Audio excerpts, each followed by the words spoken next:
तो प्यारे बच्चों आगे हम देखेंगे क्वेश्चन नंबर 8। पिछले वीडियो में हमने क्वेश्चन नंबर 7 तक कंप्लीट किया है और एक एक क्वेश्चन मैं करा रहा हूँ बच्चों, क्योंकि इन 15 से 20 क्वेश्चनों में से एक 5 या 6 नंबर क्वेश्चन हमें मिलने वाला है।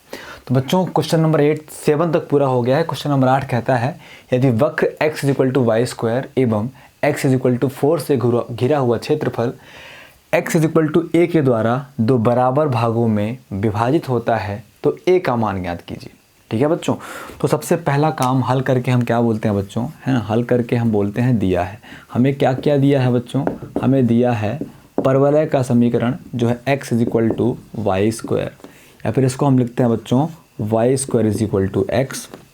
ये हमारा क्या हो जाएगा बच्चे लोग, इक्वेशन नंबर फर्स्ट, या फिर हम बोल सकते हैं y = √x। ये हमारा फंक्शन हो गया, इक्वेशन नंबर फर्स्ट हो गया। ठीक है बच्चों, उसके बाद क्या दिया है, x = दिया है 4 और x = दिया है बच्चों a। उसके बाद पहला काम होता है बच्चों, सबसे पहला काम हमने देखा है इनमें कि हम ग्राफ खींचते हैं। ठीक है बच्चों, सबसे पहला काम क्या होता है बच्चों, नंबर 1 काम होता है हमारा ग्राफ खींचना। ठीक है प्यारे बच्चों, क्या होता है, ग्राफ खींचना, ड्रा आ रफ स्केच, है ना बच्चों, ग्राफ खींचना। तो ग्राफ किसका खींचते हैं बच्चे लोग, जो दिया हुआ हमें कर्व होता है उसका हम ग्राफ खींचते हैं। ठीक है प्यारे बच्चों, तो सबसे पहले हमें देख के समझ में आ रहा है कि y² = x क्या है, y² = x क्या है, ये पैराबोला है, परवलय है। परवलय के कितने समीकरण होते हैं प्यारे बच्चों, परवलय के 2 समीकरण, लेफ्ट राइट हैंड और 2 टॉप बॉटम। मतलब बच्चों एक परवलय ये बनता है और इसका समीकरण है बच्चों y² = 4ax, है ना, x अक्ष में है बच्चों, तो x में है। और ये लेफ्ट हैंडेड पैराबोला ये होता है प्यारे बच्चों y² = -4ax। तो अभी 2 ऊपर होते हैं 2 नीचे होते हैं, उनके बारे में आपको पता है। हमारा पैराबोला है y² = x, जो कि इस पहले पैराबोला के जैसे दिखाई देता है। हमें ग्राफ बनाने के लिए बच्चों क्या मिल गया, हमें ग्राफ बनाने के लिए एक तरीका मिल गया कि कैसा ग्राफ बनेगा। ठीक है, तो पहला काम हमारा होता है ग्राफ खींचना। ठीक है, तो जो फंक्शन दिया उसका हम ग्राफ खींचेंगे। तो प्यारे बच्चों ये हमारा हो गया y एक्सिस, ये हमारा हो गया x एक्सिस। ठीक है बच्चों, x एक्सिस हो गया, ये हमारा वर्टेक्स हो गया O 0, 0, और ये बच्चों हमारा पैराबोला हो गया। ठीक है बच्चों, ये हमारा पैराबोला हो गया। अब इस पैराबोला में प्यारे बच्चों क्या करना है हमें, ये हमारा पैराबोला क्या है, y² = x है, या फिर इसे हम बोल सकते हैं y = √x भी बोल सकते हैं। तो प्यारे बच्चों अगर आप ध्यान से देखो तो हमें क्या बोलता है, क्वेश्चन कहता है वक्र x = y², मतलब ये पैराबोला, x = 4। तो बच्चों अगर ये 1 है, ये 2 है, ये 3 है, तो ये 4 होना चाहिए, है ना बच्चों। यहाँ पे x = क्या होना चाहिए, 4 होना चाहिए। तो x = 4 वो रेखा होगी, वो लाइन होगी जो y एक्सिस के पैरेलल है। मतलब इसे हम बोल सकते हैं कि ये क्या है, x = 4 है। तो इस पॉइंट के कोऑर्डिनेट्स क्या होंगे बच्चों, 4, 0 हो जाएंगे। ठीक है, अब क्या कहता है बच्चों, अब ये कहता है क्वेश्चन कि वक्र x = y² एवं x = 4। तो ये है बच्चों x = y², है ना, ये क्या है बच्चों, x = y², ये हो गया, और x = 4 बच्चों ये हो गया।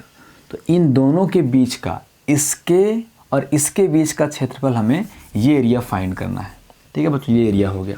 लेकिन क्वेश्चन कहता है कि यदि इस परवलय y² = x और इस लाइन x = 4 के जो बीच का क्षेत्रफल है, इसको जो x = a है 2 बराबर भागों में डिवाइड करे तो a का मान ज्ञात कीजिए।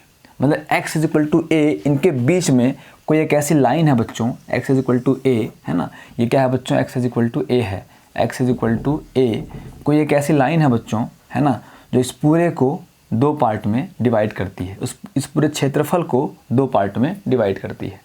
तो a का मान ज्ञात करना है।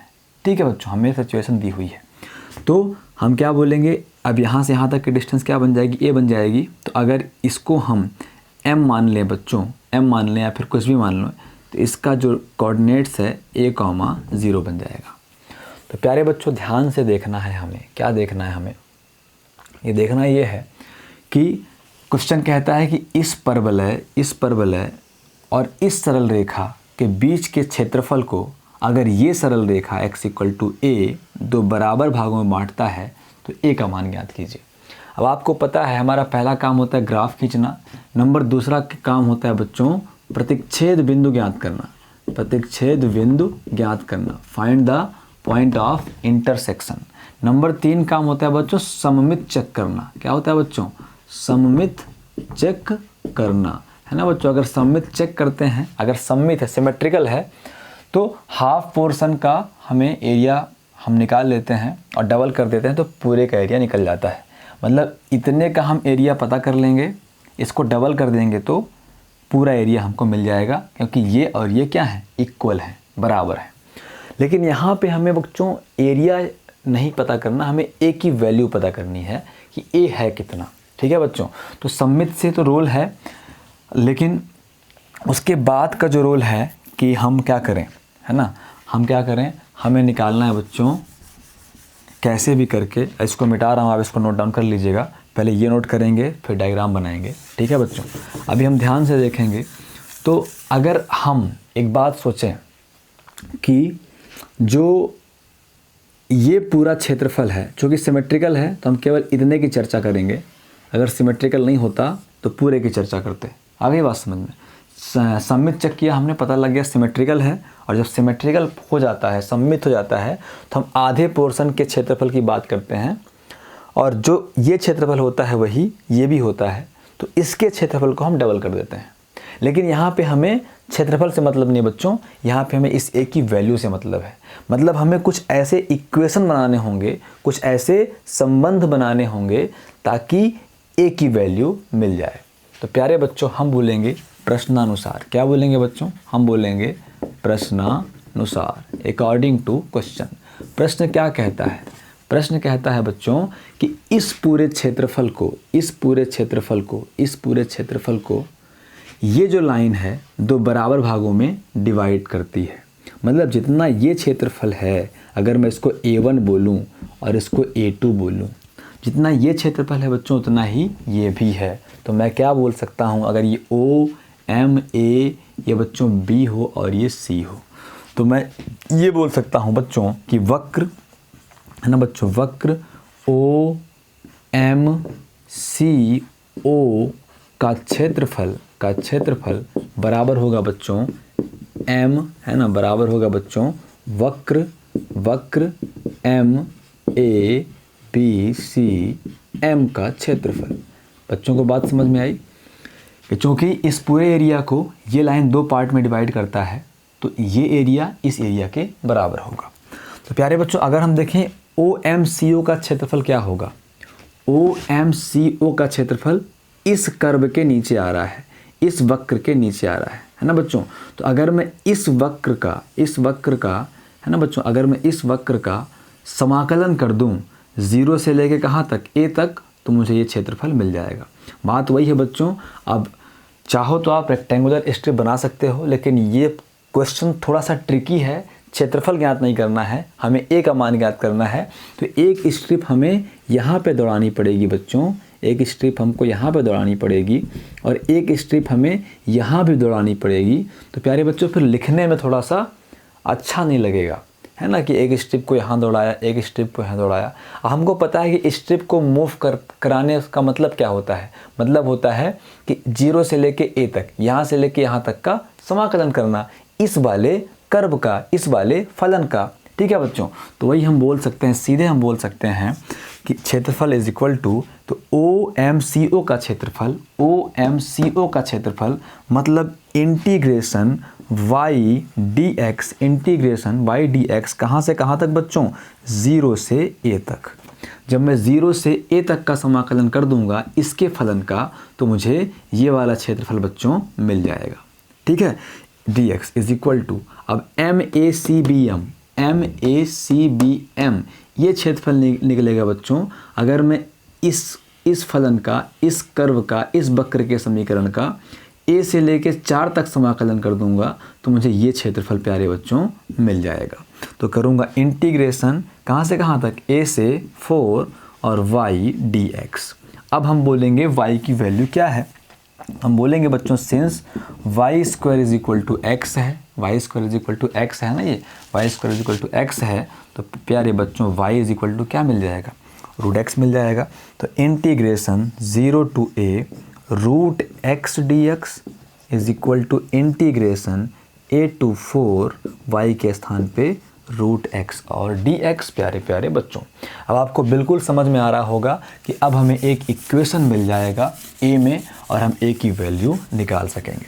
तो प्यारे बच्चों, हम इस रूट एक्स को क्या लिख सकते हैं, पहले लिखेंगे 0 टू a, रूट एक्स को हम लिखेंगे बच्चों x की power 1/2 dx is equal to integration 0 to 4 x की पावर 1/2 dx। ठीक है बच्चों, तो यहाँ पे क्या हो जाएगा, जब भी समाकलन होता है तो ये ब्रैकेट लग जाता है, x की पावर 1/2 का समाकलन x की पावर 3/2 अपॉन होगा बच्चों 3/2।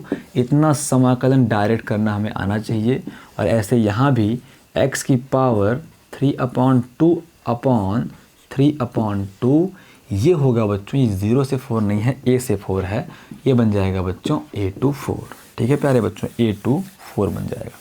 अब हम करेंगे बच्चों upper limit minus lower limit, ठीक है, या फिर 3/2 को बाहर निकाल दें, 3/2 को बाहर निकाल दिया हमने। अब करेंगे 3/2 बाहर जाएगा तो पलट जाएगा 2/3 बन जाएगा। अब upper limit minus lower limit, upper limit का मतलब x के स्थान पे a करना, तो a की पावर बच्चों 3/2 माइनस लोअर लिमिट मतलब x के स्थान पे 0 करना, तो 0 की पावर 3/2 इज इक्वल टू, ये 3/2 बाहर आएगा तो पलट जाएगा 2/3 बन जाएगा।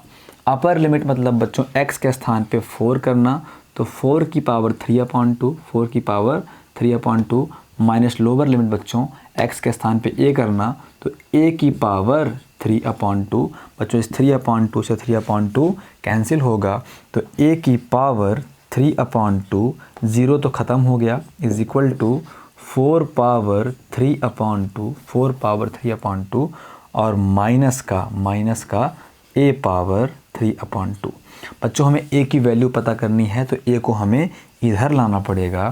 तो प्यारे बच्चों क्या बन जाएगा, a की पावर 3/2 एक पहले से है, अब एक और आ गया, a की पावर 3/2 इज इक्वल टू है प्यारे बच्चों 4 की पावर 3/2। क्या है बच्चों, 4 की पावर 3/2 है ना। अब इसको मैं रफ़ करूँगा, आज मेरा डस्टर मुझे नहीं दिख रहा है कहाँ पे है, हाथ से ही रफ़ करना पड़ेगा बच्चों।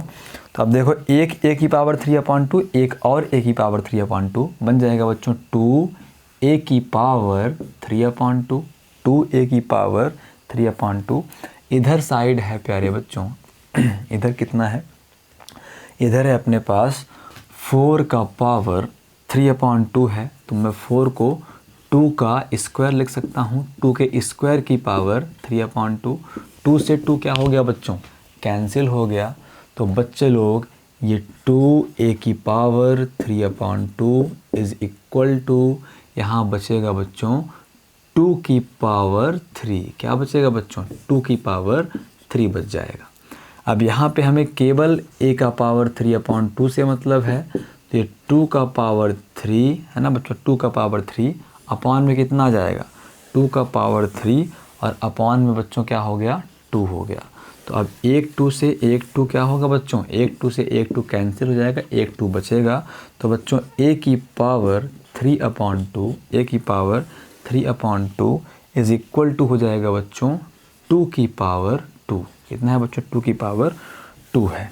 तो अभी हमें a की वैल्यू अब कैसे मिलेगी, है ना, a की पावर 3/2।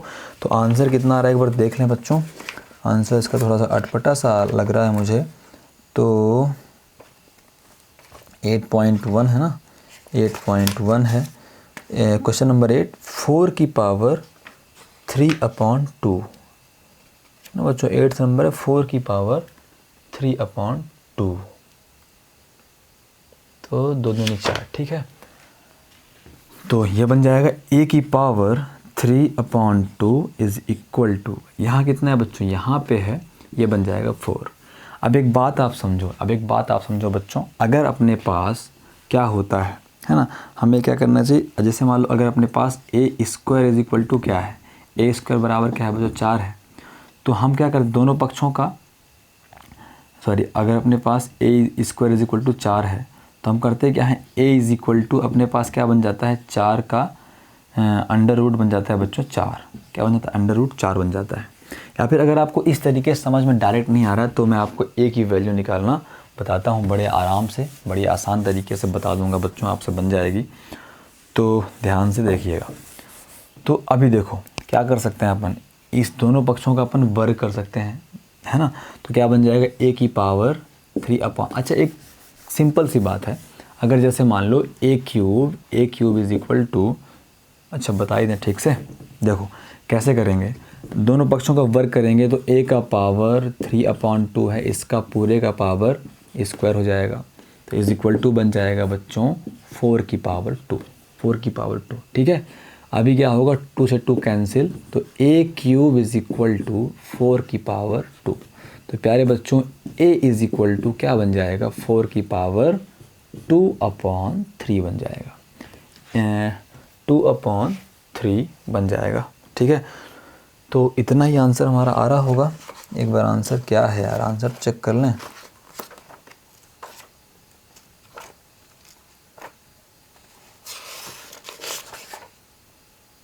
है ना, 4 की पावर 2 अपॉन 3। अभी कैसे हुआ ये 4 की पावर 2 अपॉन 3, बच्चों को समझ में नहीं आया, एक बार फिर समझाते हैं। अपने पास फाइनल क्या आ गया, a power 3 upon 2 is equal to 4 आ गया। तो अगर नहीं बन रहा है बच्चे लोग, तो एक चीज़ ध्यान से देखेंगे, हम क्या बोलेंगे, अब इसको आप चाहो तो a रूट a लिख सकते हो, a रूट a लिखोगे तो बराबर 4 बन जाएगा। फिर दोनों पक्षों का वर्ग कर दोगे बच्चे लोग तो क्या बन जाएगा, a स्क्वायर इंटू a बन जाएगा बराबर 4 बन जाएगा, है ना। तो ये a क्यूब बराबर क्या बन जाएगा बच्चों, 4 बन जाएगा। इससे अच्छा ये वाला तरीका है, हम सबसे पहले क्या बोलें, हम बोलें दोनों पक्षों का वर्ग करने पर, सही तरीका दिमाग में आ नहीं रहा बच्चों, वर्ग करने पर बताता हूँ आपको, आ गया दिमाग में, दोनों पक्षों का वर्ग करने पर बताता हूँ बच्चे लोग। जैसे मान लो यहाँ पे होता है एक्स स्क्वायर, यहाँ पे क्या होता है एक्स स्क्वायर, बराबर क्या है a है, आ गया बिल्कुल सही तरीका दिमाग में आ गया। एक्स स्क्वायर बराबर क्या होता है बच्चों, a होता है, तो x बराबर क्या बन जाता है, रूट a बन जाता है, मतलब x इज इक्वल टू क्या बन गया, a की पावर 1/2। बात समझ में आई। जब अपन ने x निकाला तो इधर जो पावर थी उसका इधर रेसिप्रोकल हो गई है, अगर इधर पावर स्क्वायर में थी तो अब इधर पावर 1/2 में हो गई है। ऐसे ही बच्चों अगर आपके पास x क्यूब है इज इक्वल टू a है, एक्स स्क्वायर बराबर a था तो आपने x का वर्गमूल निकाल लिया, x क्यूब बराबर a है तो आप बच्चों x का क्या निकालोगे, घनमूल निकालोगे, मतलब यहाँ पावर 3 करोगे, मतलब जब भी आप यहाँ से क्यूब हटाओगे तो वो जो क्यूब है वो यहाँ लग जाता है। बात समझ में आई बच्चों की नहीं आई, मतलब अगर वर्ग हटा x square is equal to बच्चों अगर a है तो x बराबर हो जाता है रूट a, और रूट a को हम क्या लिखते हैं, a की पावर 1/2, मतलब जो पावर यहाँ थी उसकी उल्टी पावर यहाँ लग जाती है। तो सेम ऐसे बच्चों में कुछ नहीं करना, हमारे पास a power 3/2 is equal to 4 है, तो ये बन जाएगा a इज इक्वल टू बच्चों 4 की पावर इसकी उल्टी पावर, मतलब 2/3 हमारा आंसर हो जाएगा। क्षेत्रफल है बच्चों तो क्या बोलेंगे, हम बोलेंगे वर्ग इकाई, ठीक है प्यारे बच्चों। और तरीका भी था, जैसे दोनों पक्षों का हम एक बार वर्ग कर देते, बात वही थी, सबसे सही तरीका यही है, ये हमारा आंसर। अगर ये समझ में ना आया हो बच्चों तो मुझे आप लोग सबको ही बता देना। और उसके बाद अगला इम्पॉर्टेंट क्वेश्चन है बच्चों, और इम्पॉर्टेंट क्वेश्चन ये है कि कहता है कि अच्छा